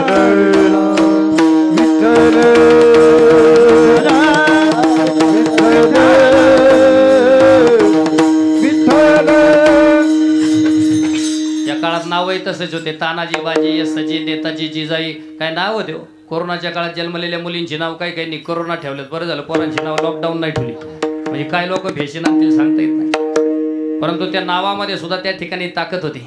अरे पन्हाळ्याला वेढा पडला ना, पन्हाळ्याला वेढा पडला तर तेव्हा त्या ठिकाणी 2 महिने त्या ठिकाणी रसद संपली आणि रसद संपल्यानंतर त्या ठिकाणी शिवाजी महाराजांच्या सारखा दिसणारा एक माणूस, बघा भक्ती कशी असते, थोर भक्ती कशी असते, जी स्वामींना आवडते, देवाला आवडते, कशी भक्ती आहे का. पन्हाळ्याला वेढा पडला आणि वेढा पडल्यानंतर त्या ठिकाणी शिवानावी काशीद सारखा एक माणूस त्या पन्हाळ्यावरती राजांच्या बरोबर होता. छत्रपती शिवाजी महाराजांना तुकोबारायांचे बोल आठवले. म्हटले, राजे शक्ती ज्यावेळेस संपल ना तेव्हा त्या ठिकाणी युक्तीचा उपयोग करा. पन्हाळ्याला वेढा पडलेला आहे, त्या पन्हाळ्याच्या वेढ्यावरती त्या ठिकाणी त्या शिवा काशीदला बोलावलं आणि शिवा काशीदला बोलावल्यानंतर म्हटले, अरे शिवा, स्वराज्यावरती संकट आलं आणि ते स्वराज्याचं संकट दूर करण्यासाठी आज मला तुझी गरज आहे. शिवाजी महाराजांनी असा आवाज दिल्यानंतर त्या ठिकाणी तो शिवा काशीद पळत आला आणि पळत आल्यानंतर त्या ठिकाणी राजांना सांगू लागला, राजा आयुष्य तुमच्यासाठी देण्याची तयारी, तुम्ही फक्त आदेश द्या. अशी स्वामीची भक्ती असावी लागते. तुम्ही फक्त आदेश द्या, मी माझं सगळं आयुष्य आज तुमच्यासाठी देऊन टाकतो. शिवा, स्वराज्यावरती संकट आले ना आज मला तुझी गरज आहे. शिवाजी राजांनी लाकडाची संदूक उघडली. संदूक म्हणजे लाकडाची पेटी, ध्यानात ठेवा. अशी लाकडाची पेटी उघडली आणि त्या लाकडाच्या पेटीतून असा अंगरखा बाहेर काढला आणि तो अंगरखा त्या शिवा काशीच्या अंगावरती चढवला. आपल्या डोक्यावरचा असा सोन्याचा जरीटोप काढला आणि तो सोन्याचा जरीटोप त्या असणाऱ्या शिवाकाशीच्या डोक्यावरती चढवला. दुसरी लाकडाची पेटी उघडली आणि दुसऱ्या लाकडाच्या पेटीतून पायात घालायच्या जडावा बाहेर काढल्या, जे राजा स्वतः पायात वापरायचे. अशा पायातल्या त्या जडावा काढल्या आणि अशा शिवासमोर धरल्या आणि म्हटल्या, अरे शिवा, ह्या जडावा तुला त्या ठिकाणी पायात घालायच्यात. त्या जडावा पाहिल्यानंतर त्या ठिकाणी शिवाकाशीच्या डोळ्यामध्ये अक्षरशः पाणी आलं आणि म्हटले, राज, अरे ज्या जडावाच्या शेजारी उभं राहण्याची माझ्यासारख्या सामान्य मावळ्याची पात्रता नाही, ते मला तुम्ही पायात घालायला सांगता, याच्यापेक्षा माझं मोठं भाग्य काय असेल. कडकडून मिठी मारली त्या असणाऱ्या शिवाजी राजांनी त्या शिवाकाशीला आणि सांगितलं, म्हटलं, अरे होय रे शिवा, स्वराज्यावरती संकट आलं, याच्यासाठी हे राजेपण नको वाटतं मला. हे राजेपण मी जेव्हा घेतलं ना, तेव्हापासून जेव्हा जेव्हा लढाई झाली ना, तेव्हा त्या ठिकाणी माझा एक एक सिंह त्या लढाईमध्ये गारद झाला, तो परत कधीच त्याच्या घरी फिरून आला नाही. म्हणून हे राजेपण मला नको वाटतं. परंतु आज स्वराज्यावरती संकट आलं म्हणून हा जडावा त्या ठिकाणी पायामध्ये घाल. थरथर ते हातानं डोळ्यामध्ये अश्रूच्या धारा लोटल्या. बघा मावळ्यांची स्वामी भक्ती कशी असते, ही भक्ती देवाला आवडते. ते जडावा अशा पायामध्ये घातल्या, कडकडून मिठी राजाला त्या ठिकाणी मारली आणि सांगितलं, राज, मला माहिती का मी आता परत त्या ठिकाणी फिरून कधीच त्या ठिकाणी घरी जाणार नाही.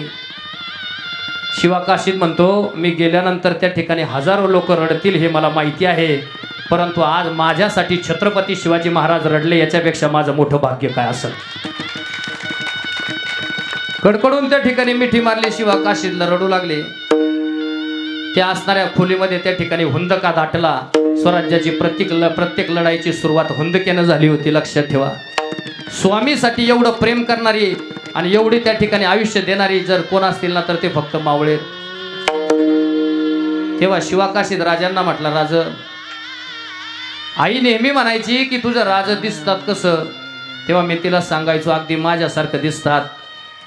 मग तेव्हा तिनं सांगितलं की एकदा कधीतरी त्या ठिकाणी आपल्या राजाला आपल्या घरी घेऊन ये. मी तिला वचन दिलं की कधी काळी 6 महिन्यानंतर मी या राजाला आपल्या घरी घेऊन येईल.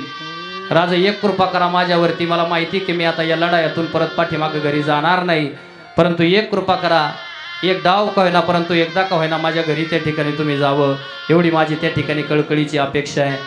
राजांनी शिवाचा हात असा हातामध्ये धरला, त्याला पालखीमध्ये बसवलं.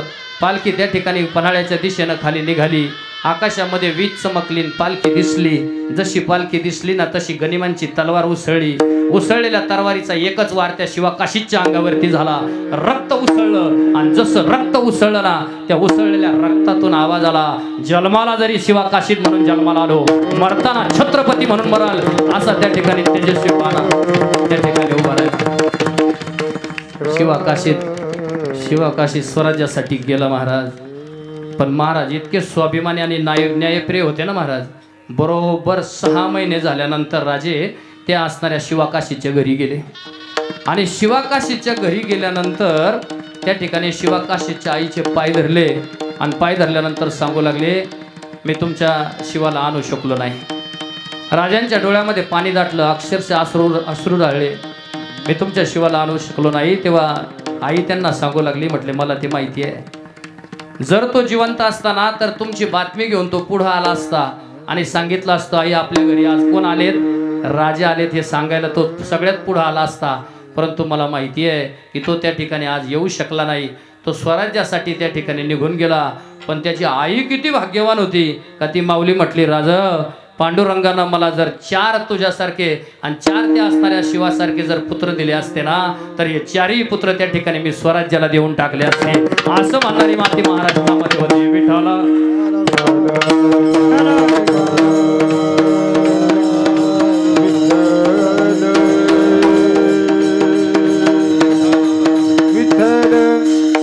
अशी स्वामी भक्ती ज्यांच्या नशिबाला आली ना, अशी तानाजी, बाजी, यसाजी, नेताजी होते.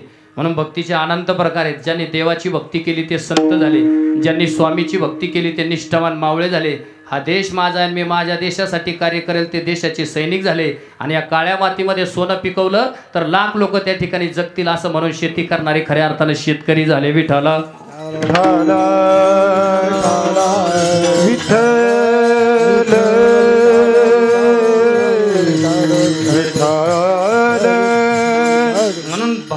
असते ना ही प्रत्येक माणसानं अशी समजून घ्या. ती अशी न्यायप्रिय भक्ती त्यांच्या अंतःकरणामध्ये त्या ठिकाणी रुजली म्हणून देवाला आवडणारी हेची थोर भक्ती आवडती. कुणाला? आपल्याला. ती देवाला आवडते. हेची थोर भक्ती आवडती देवा संकल्पावी माया संसाराची. असा संकल्प केला आणि या मायरूपी संसारातून जर बाहेर पडायचं असेल तर तुम्हाला आम्हाला अशी थोर भक्ती करावा लागेल. ही भक्ती जेव्हा जेव्हा त्या ठिकाणी आपण करू तेव्हा निश्चितपणानं आपल्या जीवनाला सुखाचा आणि आनंदाचा त्या ठिकाणी स्पर्श झाल्याशिवाय राहणार नाही. त्याच्यासाठी समाधानी राहायला शिका. समाधानी राहिलं पाहिजे. ज्यांना 90% पडले ते पुढं बसले समजायचं बरं का. समजायचं आपण गाव गेलोय पण 90 पडले समजायचं. 89 वाले टेन्शनमध्ये आले. ते त्या कॅमेऱ्याच्या जवळ बसले होते. ते मला 1% जादा पडला असता तर महाराजांच्या पुढं बसलो असतो. 90 वाले आनंदीने 89 वाले दुःखी. 2 खांब सोडून जे बसले ते 65 वाले होते. आणि 65 वाले माणसं एवढे हुशार असतात ते म्हणतात आम्ही लई लांबही नाही लई पुढेही नाही.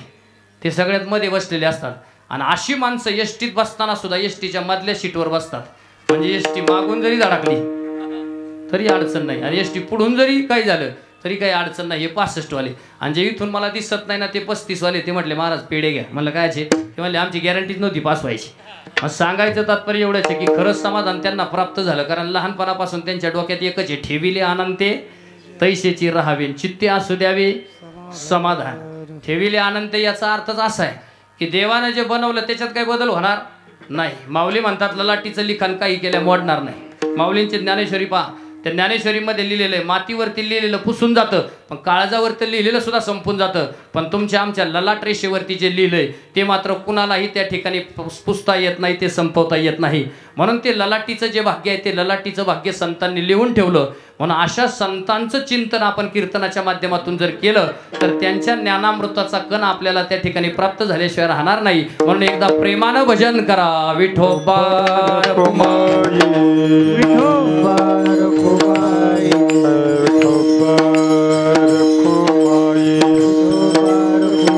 टाळी वाजवा. सर्वांची टाळी वाजवा.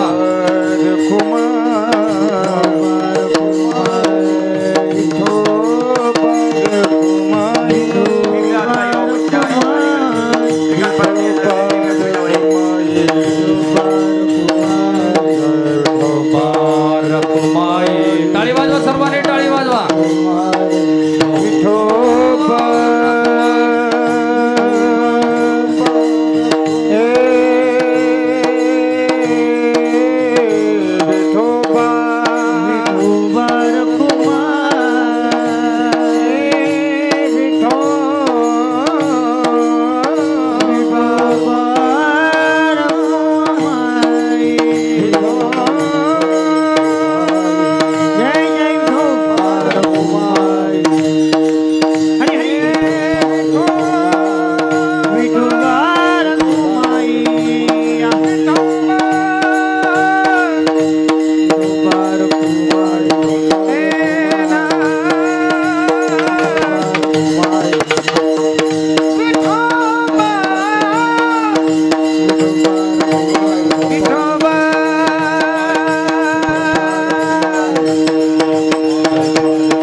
थोर भक्ती आवडती देवा संकल्पावी माया संसाराची ठेविले अनंते तैसेची राहावे चित्ते असू द्यावे समाधान. वित्त म्हणजे पैसा आपण कपाटात ठेवतो. पित्त आपल्या पित्ताशयामध्ये असतं परंतु चित्त मात्र आपलं कुठं असतं? पित्त पित्ताशयामध्ये असतं पण चित्ताची जागा कुठे? परंतु संतांनी सांगितलं की चित्ताची जागा अंतःकरणामध्ये आहे. मन बुद्धी चित्त आणि अहंकार अशा 4 आहेत. या 4 गोष्टी जेव्हा एकत्र येतात तेव्हा त्या 4 गोष्टीच्या एकत्र येण्यानं अंतःकरण तयार होतं. आणि आपण देवाला अंतःकरणपूर्वक भक्ती केली पाहिजे का वरवरची केली पाहिजे? अंतःकरणपूर्वक त्या ठिकाणी भक्ती केली पाहिजे. मग मला बसलेल्या सगळ्या माता भगिनींनी त्या ठिकाणी उत्तर द्या. 365 दिवस या देवाचं दर्शन घेणाऱ्या हातवर करा बरं. 365 दिवस देवाचं दर्शन घेणाऱ्या संख्या कमी आहे. आता सप्ताह कालपासून चालू झाला. आतापासून पाया पडणारे कालपासून त्यांची संख्या किती असेल? हातवर करा बरं.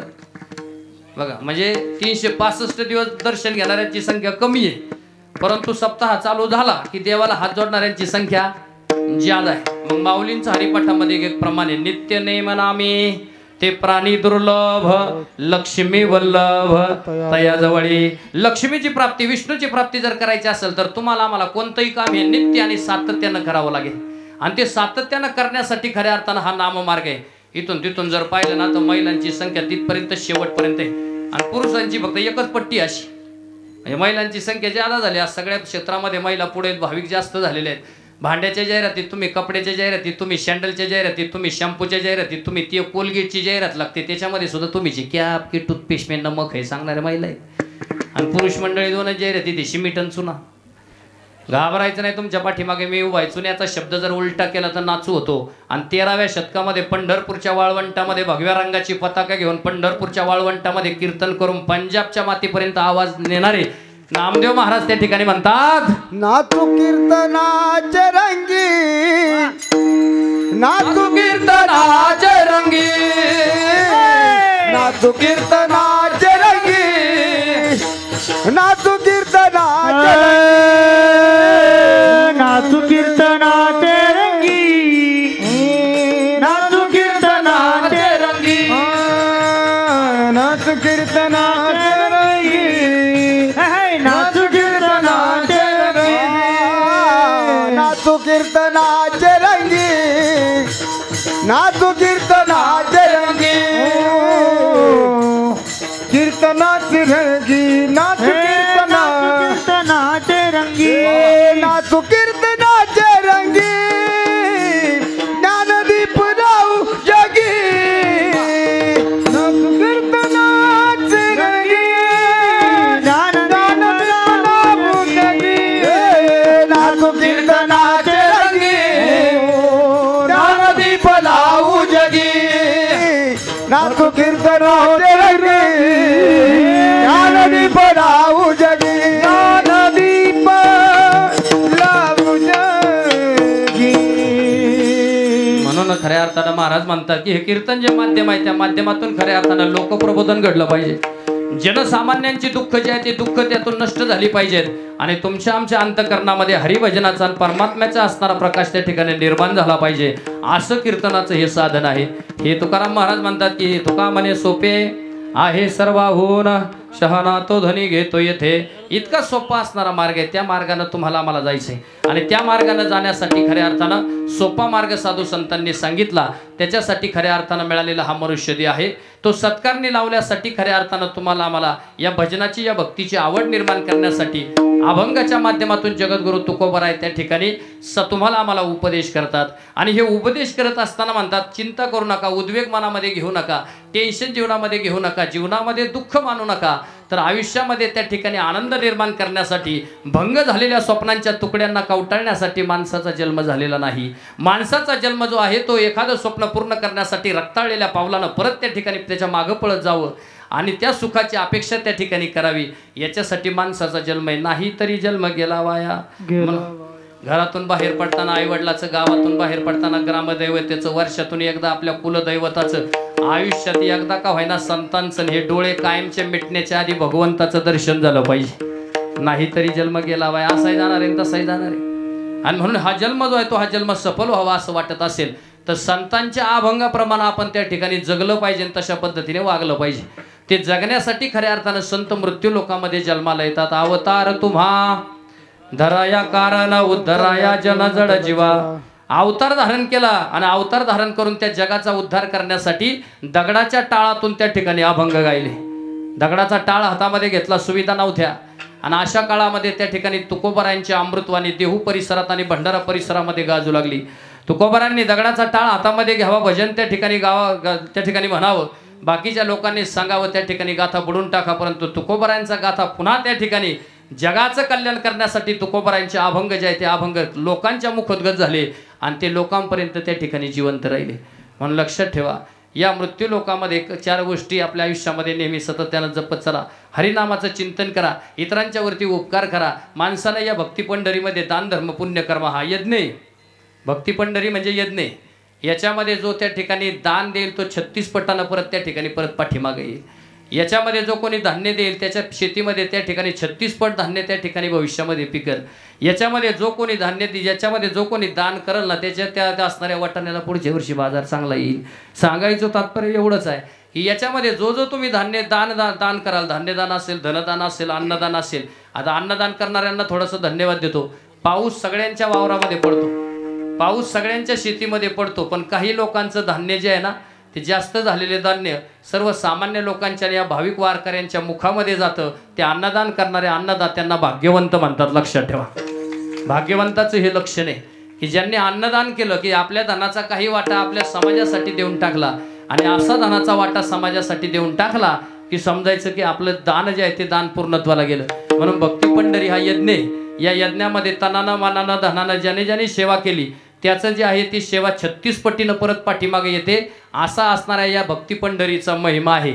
असा योग परत यायचा असेल तर त्याला पुन्हा 12 वर्ष लागतील, आणि त्या 12 वर्षामध्ये तेवढी वाट पाहायला आपल्याला वेळ नाही. त्याचं कारण घडी घडी काळ वाट याची पाही.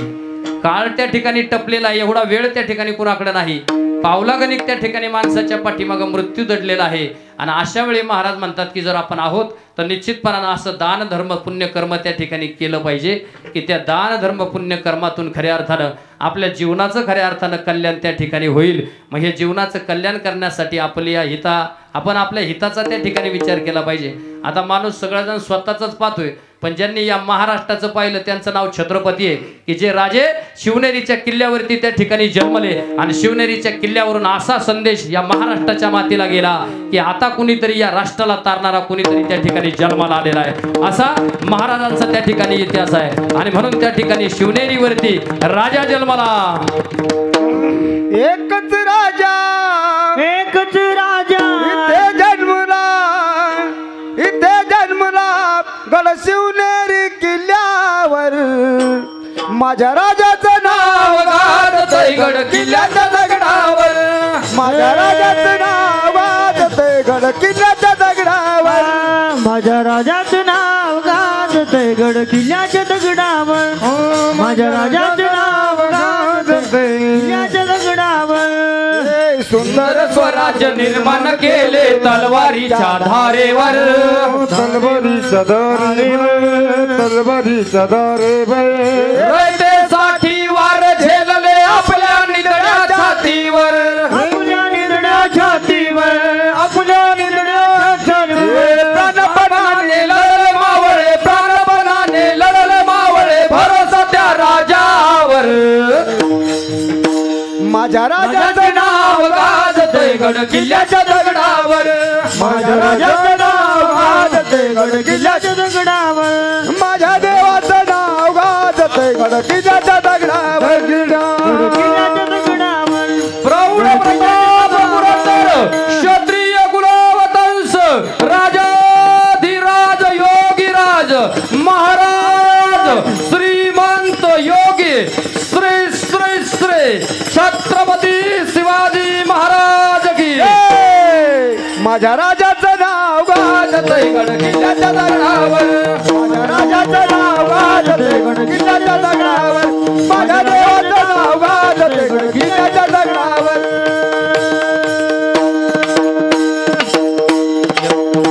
रसायनच वेगळी होती म्हणून इतिहास घडला. म्हणून अशी भक्ती देवाला आवडते, आणि ही भक्ती देवाला आवडली की सगळा उद्वेग माणसाचा नाहीसा होतो. तो उद्वेग नाहीसा करण्यासाठी खऱ्या अर्थानं हे कीर्तन होतं. पाहता पाहता 2.25 तास झाले. तुम्ही आहे तसेच आहेत. 2 तास 2.25 तास तर कीर्तन होऊन गेलं. आपल्या कीर्तनाला कमीत कमी 3 तास वेळ पाहिजे, पण वेळेचं बंधन आहे. याच्यानंतर अन्नदान आणि महाप्रसाद आहे. म्हणून आपण सर्वजण जिथपर्यंत नजर पुरत नाही तिथपर्यंत या कीर्तनरूपी सेवेला त्या ठिकाणी उपस्थित राहिलात. म्हणून तुम्हाला त्या ठिकाणी खऱ्या अर्थानं धन्यवाद देतो की 2-2.5 तास तुम्ही आहे त्या जागेवरती स्थिर आणि स्तब्ध त्या ठिकाणी बसलात. मी बोलत गेलो, तुम्ही ऐकत गेले, आणि तुम्ही या देहाचं या असणाऱ्या मनाचं तिथपर्यंत त्या ठिकाणी काळजापर्यंत श्रवण केलं. आणि तुम्हाला त्या ठिकाणी धन्यवाद देतो. मुळातच आपले भाविक त्या ठिकाणी श्रेष्ठ आहेत, आपले वारकरी त्या ठिकाणी श्रेष्ठ आहेत. जगातला सगळ्यात मोठा संप्रदाय वारकरी संप्रदाय. दिसलेले सगळे बसलेले सगळे वारकरी आहेत. म्हणून वारकऱ्यांचा इतिहास फार मोठा आहे. 1250ला सावता महाराज जन्माला आले, 1270ला नामदेव महाराज आले, 1275ला माऊली आली, 1280ला मुक्ताई आली, 1290ला माऊलींनी ज्ञानेश्वरी सांगितली, 1295ला माऊलींनी समाधी घेतली. 15व्या-13व्या शतकामध्ये त्या ठिकाणी 1350ला नामदेव महाराज त्यांचं त्या ठिकाणी पंढरपुरामध्ये देहावसन झालं. आणि 13व्या-14व्या शतकामध्ये कबीर महाराज जन्माला आले. 1532 साली उद्या ज्यांची नाथषष्ठी ते नाथ महाराज जन्माला आले. 16वं शतक चालू झालं. 1608 ला तुकोबाराय जन्माला आले. तारीख 19 फेब्रुवारी 1630 ला शिवनेरीवरती वातायसी पेटली ज्योतनाथ याची विजली असे छत्रपती शिवाजी महाराज त्या ठिकाणी जन्माला आले. 1659 ला अफजल खानाचा कोथळा बाजूला काढला आणि 1674 ला राजांचा राज्याभिषेक झाला. 1680 ला राजे निघून गेले आणि 1681 ला युवराज संभाजी गादीवरती आले. 9 वर्षाचा त्या ठिकाणी इतिहास निर्माण केला. जवळजवळ 300-350 लढाया केल्या, पण 9 वर्षामध्ये एकही लढाई न हरणारा जगाच्या पाठीवरती एकच छावा होऊन गेला, ते म्हणजे धर्मवीर संभाजी महाराज. 1689 ला धर्मवीर संभाजी महाराज गेले. 17व्या शतकामध्ये पानिपतची लढाई झाली आणि 9 लाखाची बांगडी फुटली. 18व्या शतकामध्ये डोक्याला चिंध्या बांधल्या, अंगावरती फाटक्या गोधड्या घेतल्या. अरे एक वेळ आपल्या घरातले भांडे इका, पण आपल्या लेकरांना त्या ठिकाणी शिकवा असं कीर्तनातून संदेश देणारे गाडगे बाबा त्या ठिकाणी जन्माला आले आणि महाराष्ट्रभर कीर्तनातून त्या ठिकाणी प्रबोधन केलं. 19व्या शतक चालू झालं. पहिलं महायुद्ध 14 ला झालं. दुसरं महायुद्ध 39 ला झालं. 1947 ला भारत स्वातंत्र्य झाला. 1962 ला भारत चीनचं युद्ध झालं. 1972 ला महाराष्ट्रात दुष्काळ पाडा. 1984 ला ऑपरेशन ब्लू स्टार झालं. 1997, 98, 99 ला त्या ठिकाणी कारगिलचं युद्ध झालं आणि 2006 साली मुंबईला 26/11चा हल्ला झाला. पोलीस दलातला 52 वर्षाचा जवान त्या ठिकाणी उठून उभा राहिला. पहा महाराष्ट्राची ताकद. अरे ज्याच्या 2 मुली लग्नाला आल्या त्या माणसानं 23 गोळ्या आपल्या अंगावरती झेलल्या आणि महाराष्ट्राची शान राखली. त्याचं नाव आहे शहीद तुकाराम वळंबे. महाराष्ट्राच्या पोलीस दलाची शान वाढली. ही महाराष्ट्राच्या सैन्यांची ताकद आहे. 2006 सरलं आणि 2019-20 ची पहिली कोरोनाची लाट आली, त्याच्यातून वाचलो. 2020-21 ला आली, त्याच्यातून वाचलो आणि 2025च्या तिसऱ्या तपपूर्ती सोहळ्याच्या जिक्सळ नगरीमध्ये आज कीर्तनाला येऊन बसलो. याच्यापेक्षा मोठं भाग्य काय असेल? आणि हेच भाग्य सगळ्यात मोठं. याच्यापेक्षा काय असते? काय बरोबर घेऊन जात नाही. काल एक जण म्हणला सगळे प्रॉपर्टी वर न्यायची. म्हणलं वर न्यायला हरकत नाही, पण इथल्या नोटावर चालत नाही. म्हणलं महाराज काय न्यावं लागेल? म्हटलं भक्ती पंढरीमध्ये मिळालेला आनंद तुझ्या बरोबर येईल, याच्या पलीकडे काही येणार नाही. प्रेमानं भजन करा. ज्ञानेश्वरा माऊली, ज्ञानराज माऊली, ज्ञानेश्वर माऊली, ज्ञानेश्वर माऊली, ज्ञानराज माऊली, ज्ञानेश्वर माऊली, ज्ञानराज माऊली. झालेली सेवा परमात्माच्या चरणी भगवान पांडुरंगाच्या चरणी या ठिकाणी अर्पण करतो. या ठिकाणी ज्यांनी माझं सौजन्य घेतलं असं विघ्नहर्ता युवा मंडळ, त्यांना त्या ठिकाणी मनपूर्वक धन्यवाद देतो. तरुण तडफदार युवकांनी कीर्तनाचं सौजन्य घेतलं म्हणून त्यांना पुन्हा एकदा मनापासून त्या ठिकाणी धन्यवाद देतो. आपण सर्व भाविक असतील, युवक असतील, त्यांना सगळ्यांना धन्यवाद देतो. माझा आवाज लोकांच्या काळजापर्यंत ज्यांनी पोहोचवला त्या साऊंड सिस्टीमला धन्यवाद देतो. त्याचप्रमाणे या ठिकाणी सर्व महाराज मंडळी असतील, आयोजक नियोजक असतील, मृदुंगाचार्य असतील, गायनाचार्य असतील, संस्थेचे विद्यार्थी असतील, त्याचप्रमाणे बाहेरगावचे अनेक मंडळी असतील, करंदी असेल, जामगाव असेल, भाळवणी असेल, त्याचप्रमाणे त्या ठिकाणी बुगेवाडी असेल, तरावाडी असेल, पारनेर असेल, सगळेजण या ठिकाणी कार्यक्रमाच्या निमित्तानं त्या ठिकाणी उपस्थित झाले. या सगळ्यांना मनापासून त्या ठिकाणी धन्यवाद देतो. आपला भक्ती पंढरीचा सोहळा उत्तरोत्तर त्या ठिकाणी वाढत जावा एवढीच अपेक्षा पंढरीच्या पांडुरंगाच्या चरणाशी या ठिकाणी करून सेवेला पूर्ण विराम. विठ्ठल जय जय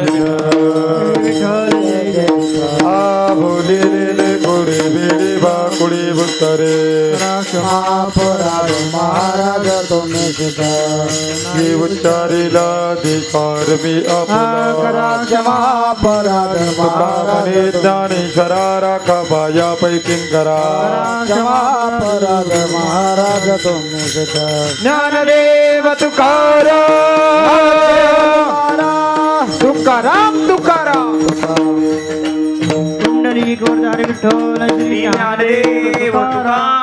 पंढरीनाथ महाराज की जय.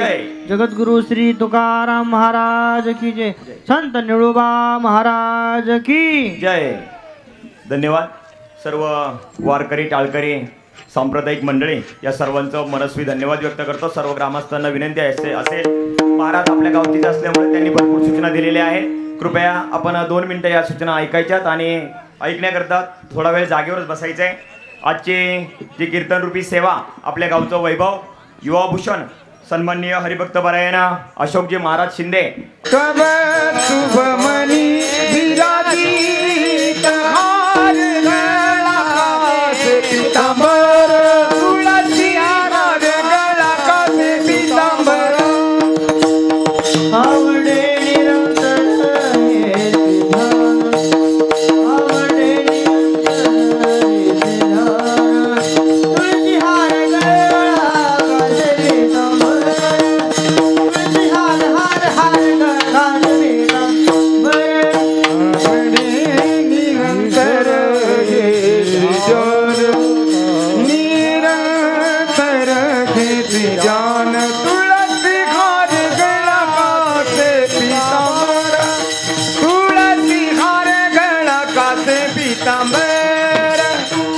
तुका म्हणे माझे हेची सर्व सुख पाहिन श्रीमुख आवडी रे तुळशी हार गळा काजळी कमर आवडे निरान निरंतर विठोबार कुमार विठोबार कुमार टाळी टाळी वाजवा टाळी टाळी विठोबार कुमार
बदलू नका